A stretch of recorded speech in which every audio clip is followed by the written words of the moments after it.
héros et méchants, bons gars et mauvais. Les films sur la guerre sont souvent très clairs sur qui est qui, mais la réalité est souvent un peu plus trouble. Alors que le Japon, l'Allemagne et l'Italie sont le plus souvent associés aux forces de l'Axe qui ont commencé la guerre en Europe et en Asie, on oublie facilement qu'il y avait d'autres qui se battaient à leur côté contre les puissances alliées. Bien que nous ayons raison de condamner les gouvernements de ces nations pour s'être rangés du côté de l'un des régimes les plus abjects de l'histoire, comme toutes les nations en guerre, les hommes et les femmes et nos prises au milieu de tous les côtés ont eu des moments d'une bravoure, d'un héroïsme et d'une compétence incroyables. Dans l'épisode d'aujourd'hui de la série Les combattants les plus mortels des guerres du monde, nous allons examiner certains des soldats les plus remarquables de ces pays qui ont combattu aux côtés des Allemands pendant une grande partie de la guerre. Voici quelques-uns des soldats pro-Axe les plus mortels. De la Seconde Guerre mondiale. Comme de nombreux pays, la Hongrie a souffert économiquement pendant la Grande Dépression et a beaucoup compté sur le commerce, à la fois avec l'Allemagne nazie et l'Italie. Cela leur a valu une position plus favorable à Berlin à l'époque, lorsque le nationalisme balayait le pays, favorisant les appels à la récupération des territoires perdus de la Roumanie et de la Tchécoslovaquie. Hitler accepte de médier ces différends, mais en réalité, il met la pression sur les deux pays pour qu'ils cèdent le territoire demandé par la Hongrie. En retour, il a exigé que la Hongrie rejoigne les puissances de l'Axe, ce qu'elle a fait le 20 novembre 1940. Les troupes hongroises ont participé à l'invasion de la Yougoslavie avec la promesse d'encore plus de territoire une fois que l'État balkanique aurait été dominé. Les troupes allemandes, qui ont vu les Hongrois en action, ont noté leur brutalité lorsqu'ils traitaient avec les peuples assujettis. En fait, de nombreux officiers de l'armée allemande étaient horrifiés, les accusant de se livrer à une sorte de tourisme meurtrier. Sans aucun doute, la campagne la plus importante dans laquelle les troupes hongroises ont combattu était contre l'Union soviétique. Mais l'implication hongroise était principalement centrée sur la prévention de l'acquisition d'une plus grande influence par la Roumanie auprès de Hitler, qui pourrait décider de récompenser les Roumains en leur rendant leur territoire perdu. Pendant ce temps, la Hongrie était contrainte d'adopter les lois raciales allemandes concernant les Juifs et devenait de plus en plus dépendante de l'économie et de l'armée allemande. Ils ont également participé à des fusillades de masse de Juifs et de civils en Yougoslavie et en Union soviétique. Parmi les Hongrois combattant les Soviétiques se trouvait le pilote de chasse Dézső Szent-Györgyi. Rejoignant la force aérienne royale hongroise en tant que mécanicien, il a rapidement terminé sa formation de vol et a été affecté à piloter des chasseurs biplans Fiat Cacciarosso 32 construits en Italie. Peu de temps avant de se diriger vers les lignes de front soviétiques, il a réussi à mettre la main sur un Messerschmitt Bf. Cependant, son premier combat n'était pas glorieux.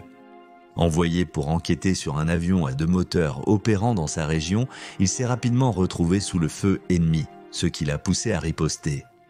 L'avion à 2 moteurs est tombé, mais a ensuite été identifié comme un bombardier allemand. Comme l'équipage allemand a tiré en premier, il n'a pas été réprimandé pour l'incident. Sa première victoire réelle contre les Soviétiques a eu lieu le 26 juin 1943, lorsqu'il a abattu un chasseur soviétique. 5 autres avions soviétiques dansaient en tombe raide sous ses tirs avant qu'ils ne soient rappelés en Hongrie.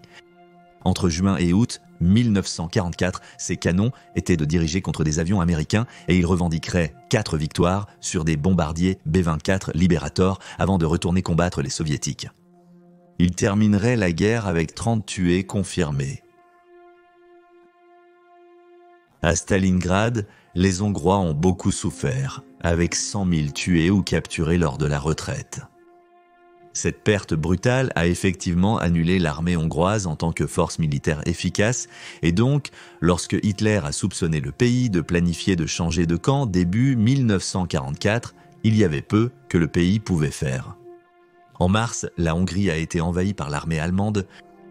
De nombreux soldats et aviateurs, comme Szent-Györgyi, étaient soit engagés dans ce qu'ils considéraient comme une cause fasciste plus grande, soit craignaient des représailles soviétiques s'ils se rendaient et continuaient à se battre pour les nazis.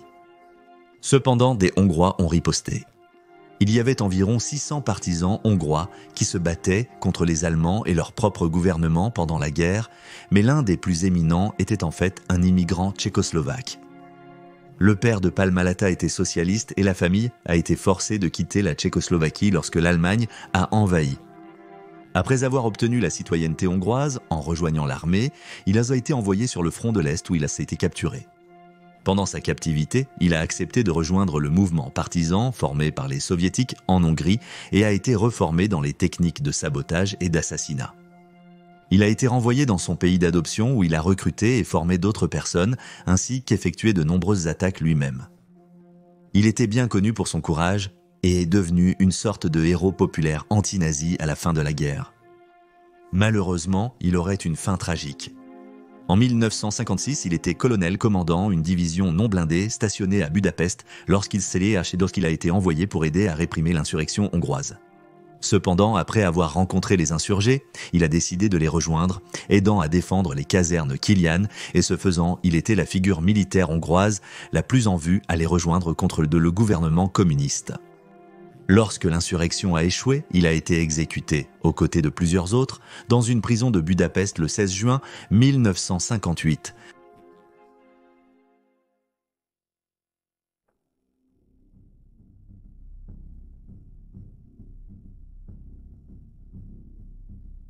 Comme une grande partie de l'Europe de l'Est, la Roumanie a tenté de rester neutre lorsque la guerre a commencé. Mais bientôt, l'Allemagne a commencé à exiger que le territoire roumain soit cédé à la Bulgarie, à la Hongrie et à l'Union soviétique sur la base de vieilles cartes de l'Europe pour leurs revendications.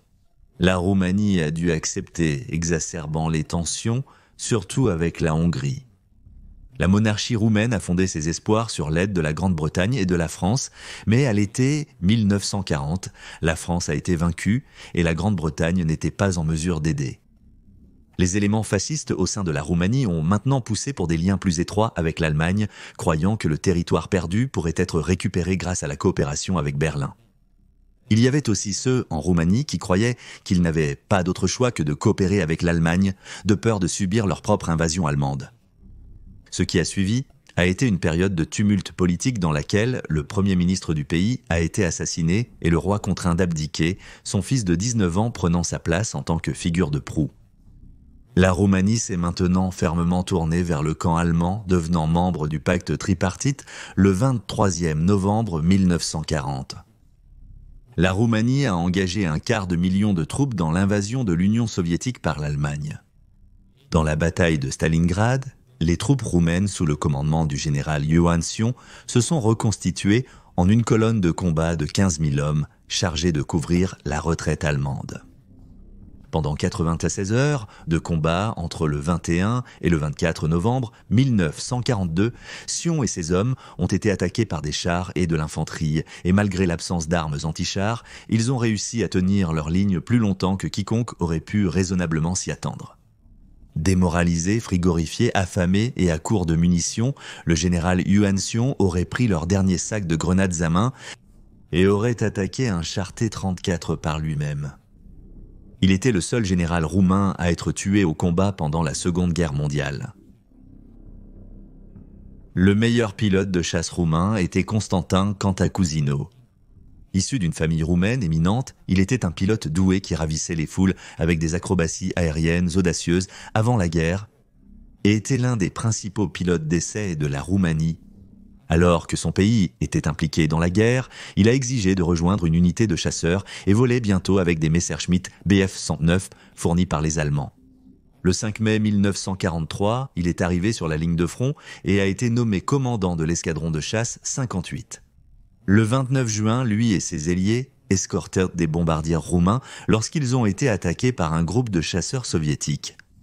Ses ailiers ayant été touchés et contraints de retourner à la base, il a affronté seul la force soviétique supérieure et a abattu 2 avions soviétiques avant d'être contraint d'effectuer un atterrissage forcé. Le 5e août 1943, il volait seul lorsqu'il a repéré une grande force d'avions d'attaque au sol soviétique. Il a lancé une attaque éclair solo, abattant 2 avions avant de fuir, poursuivi par les soviétiques. Il a ensuite abattu l'un des avions soviétiques qui le poursuivait avant de réussir finalement à s'échapper. L'un de ses combats les plus notables a été contre l'as soviétique Nikolai F. Cul-Machin, qui avait lui-même 12 victoires à son actif avant d'être abattu par Cantacuzino. Ayant subi de terribles pertes pendant et après Stalingrad, et alors que les soviétiques commençaient à repousser l'Axe, la Roumanie a commencé à se rapprocher de la cause des Alliés. Le 23 août 1944, la Roumanie a changé de camp et Cantacuzino volait maintenant avec son Bf-109 de construction allemande contre la Luftwaffe allemande. Le 3 août, il a abattu 3 bombardiers allemands, bombardant Bucarest en punition pour avoir rejoint les Alliés. À la fin de la guerre, il avait 43 victoires confirmées là à son nom contre des avions soviétiques, allemands et américains, avec 11 supplémentaires non confirmés.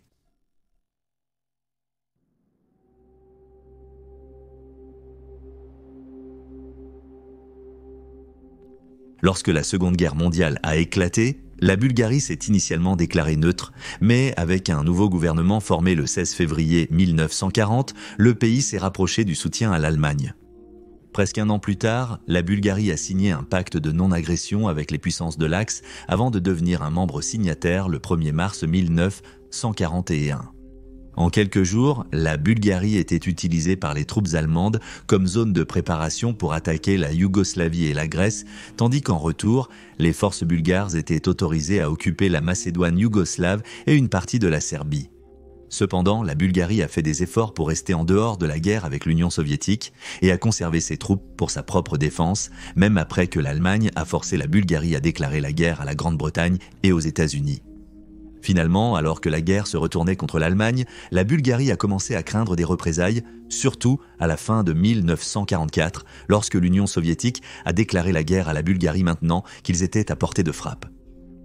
Le gouvernement bulgare pro-allemand a été remplacé et il y a eu une tentative désespérée de rétablir une position de neutralité, mais les Alliés n'étaient pas disposés à accepter. Après la fin des combats, la Bulgarie a été attirée dans la sphère communiste de l'Union soviétique. Être éloigné des lignes de front n'a pas laissé la Bulgarie indemne et à plusieurs reprises, la petite force aérienne bulgare s'est retrouvée à repousser les bombardiers alliés. L'as bulgare ayant obtenu le plus de victoires contre les Alliés était Stoyan Stoyanov avec 15 victoires aériennes à son nom à la fin de la guerre. Avant la guerre, il s'est entraîné en Allemagne sur les avions de chasse plus avancés que la Luftwaffe utilisait comme le Messerschmitt Bf avant de transmettre ses connaissances à ses compatriotes alors qu'ils acquéraient des exemplaires de l'avion pour leur propre usage. Il a participé à l'attaque de la Bulgarie sur les bombardiers américains qui attaquaient Plosti, revendiquant sa première victoire, et a défendu les attaques nées sur sa patrie jusqu'en novembre 1944, quand il a retourné ses armes contre les troupes au sol allemandes. Il est resté dans l'armée de l'air après la guerre, servant principalement en tant qu'instructeur, et est décédé en 1992. Comme c'est le cas en Hongrie, tous les Bulgares n'approuvaient pas leur relation avec l'Allemagne nazie, en particulier lorsque la Bulgarie est devenue complice de l'Holocauste. Cela a conduit à un mouvement partisan qui a combattu contre l'Allemagne nazie et le gouvernement bulgare à l'intérieur et à l'extérieur du pays, et un nom est le plus associé au début de ce mouvement. Né en 1900, Naya Ivan Kozarev a toujours été considéré comme un jeune rebelle, mais peu d'adultes auraient jamais imaginé que ce trait conduirait au début de la résistance bulgare à l'emprise de l'Allemagne nazie sur le pays. En 1941, il a été impliqué dans le meurtre de 2 policiers et a fui le pays pour la Yougoslavie. Combattant contre les nazis avec les partisans yougoslaves, il a acquis les compétences nécessaires pour mener une guerre de guérilla et il est rapidement rentré chez lui pour former l'un des premiers mouvements partisans de Bulgarie. En tant que leur leader, Kozarev a centré son groupe dans les montagnes de Pirin près de Razlog, où ils ont harcelé les Allemands et les Bulgares pro-allemands, ainsi qu'encouragé d'autres groupes partisans à se joindre à leur combat. Tragiquement, Kozarev ne verrait pas la fin de la guerre, étant tué par un tir ami lors d'opérations. Étant donné la nature secrète de leurs opérations, les chiffres exacts sur le nombre de Bulgares qui ont combattu dans des groupes partisans chez eux ou à l'étranger varient énormément. Les premières estimations situaient le nombre à environ 30 000, mais ce chiffre est maintenant considéré comme peu fiable, et le chiffre réel était plus proche de 10 000. Quoi qu'il en soit, comme tous les groupes partisans, leur efficacité ne se limitait pas à leurs opérations réelles, mais incluait les efforts que les Allemands ont déployés pour les contrer ou se protéger contre eux, détournant des troupes et des ressources vitales loin des lignes de front, sacrifiant leur propre vie pour être une épine dans le pied des nazis, les laissant vulnérables aux coups de leurs ennemis plus puissants. Et voilà les soldats les plus remarquables et les plus réussis des pays pro-Axe pendant la Seconde Guerre mondiale.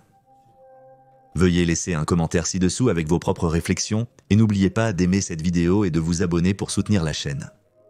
Merci d'avoir regardé et je vous verrai la prochaine fois.